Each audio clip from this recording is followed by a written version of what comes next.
আপনারা জানেন দেশে যে বিদ্যমান আইন শৃঙ্খলা পরিস্থিতি সম্বন্ধে আমরা পূর্ণ সজাগ এবং সচেতন।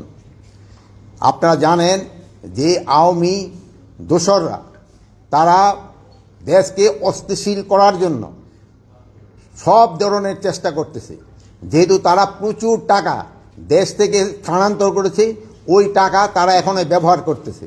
এই টাকা ব্যবহার করে দেশকে একটা অস্থিতিশীল পরিস্থিতি করার চেষ্টা করতেছে। আমরা এইটা কোনো অবস্থায় করতে দিব না। আমরা যেভাবে হোক এটা প্রতিহত করব। দিনে রাত্রে যেখানে আমাদের বাহিনীর প্রয়োজন হবে তারা সেখানে যাবে এবং এটাকে প্রতিহত করবে।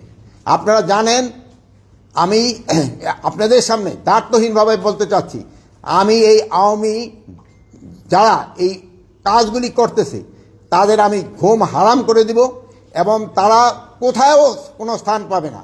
দিনে রাতে যে জায়গায় হোক না কেন তাদের কোথাও কোনো স্থান হবে না।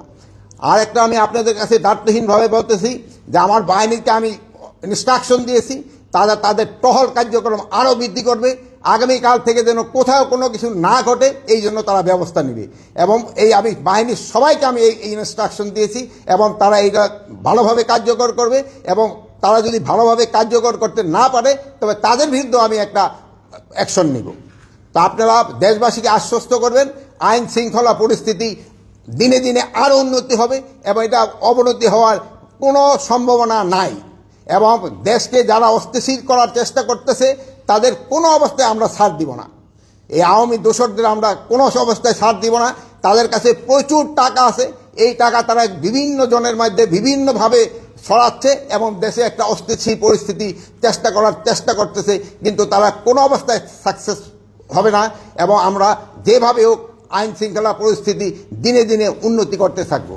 এবং এই যে ডেভিল হান্টের মাধ্যমে আমাদের কার্যক্রম অব্যাহত থাকবে এবং এই সন্ত্রাসীরা কোথাও কোনো জায়গায় ঘুমাসতে যেন না পারে বা বসতে যেন না পারে, দাঁড়াতে যেন না পারে, এই ব্যবস্থা আমরা করব।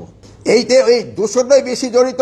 এইটা এলাকাটা হলো বনশ্রী এলাকায় যে এই ঘটনাটা ঘটছে, এটা আমার নজরে আছে। এখানে ওই জায়গায় যে আমার আইন শৃঙ্খলা বাহিনীর যারা লোক আছে, আমি তাদেরও যদি কোনো গাফিলতি থাকে আমি তাদেরও আইনের আওতায় আনবো। এই আমার এই পদত্যাগের ব্যাপারে আজকে তো প্রথম না, মানে তারা আমার যেই কারণে পদত্যাগ করতে বলে ওই কারণগুলি যদি আমি উন্নতি করে দিতে পারি তত আর কোনো পদত্যাগের প্রশ্ন না। তারা চাচ্ছে আইন শৃঙ্খলা পরিস্থিতি উন্নতি। আমি আইন শৃঙ্খলা পরিস্থিতি যেন উন্নতি হয় আমি এই ব্যবস্থা করতেছি এবং এই আইন শৃঙ্খলা পরিস্থিতি আগের থেকে অনেক উন্নতি হয়েছে এবং এটা আরও উন্নতি হতে থাকবে।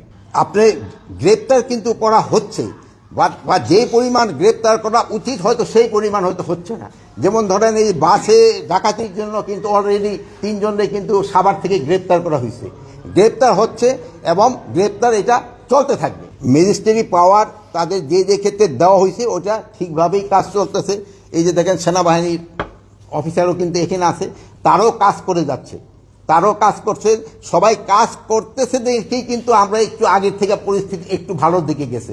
এটা আরও ভালোর দিকে যেন যায় আমরা চেষ্টা করব। এবং আমি এই ব্যাপারে আপনাদেরও একটু সহযোগিতা চাই। আপনারা কিন্তু সব ব্যাপারে আমাদের সহযোগিতা করে যাচ্ছেন, ভবিষ্যতে আপনারা আমাদের সহযোগিতা করতে যাবেন। যেমন আপনি এই বিদেশি প্রচার মাধ্যমে আমাদের সম্বন্ধে অনেক কিছু আজে বাজে লিখত, আপনারা কিন্তু এটা প্রতিবাদ করে এবং সঠিক সংবাদ দিয়ে কিন্তু আপনারা দেশকে বাঁচিয়েছেন এবং আমাদের উপকার করছেন। আপনারা ভবিষ্যতে এটাও করে যাবেন। ডেভিল হান্টের আওতায় সন্ত্রাসীদের গ্রেপ্তার করা হচ্ছে, যারা সন্ত্রাসী, যারা সন্ত্রাস কর্মকাণ্ডের সাথে জড়িত তাদেরই গ্রেপ্তার করা হচ্ছে। এখন এই যে দু একটা ঘটনা ঘটছে এটা যেন কোনো একটা ঘটনা যেন না ঘটে এই জন্য আমরা ব্যবস্থা নেব। এই ব্যাপারে মোটর সাইকেলে যেন হেলমেট পরা অবস্থায় ছাড়া কেউ যেন না চড়ে এবং 2 জনের বেশি যেন না চড়ে, এটার জন্য তো আমি অলরেডি ইনস্ট্রাকশন দেওয়া হয়েছে এবং এটা যেন কার্যকারী হয়। ফারুক, এই যে তোমরা তাদের উদ্দেশ্যে বলবো, আমার মা বোনদের ভয়ের কোনো কারণ নেই।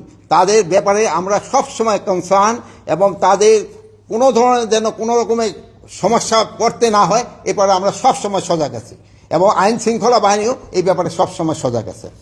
এটা ক্ষেত্রে আপনারাই বলতে পারেন আইন শৃঙ্খলা বাহিনী আমি যে অবস্থায় নিয়েছিলাম ওই অবস্থার থেকে কি সক্রিয় হয়েছে কি হয় নাই, এ ব্যাপারে আপনারাই আমার থেকে আরও ভালো বলতে পারবেন।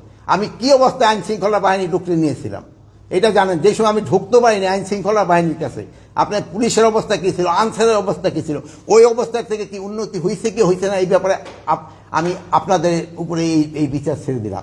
আর আমি এখন আবার বলতেছি, আমি আপনাদের নিয়ে, জনগণকে নিয়ে যেভাবে হোক আইন শৃঙ্খলার পরিস্থিতি উন্নতি হইতেই হবে এবং আল্লাহ দিলে আমরা করতে পারবো।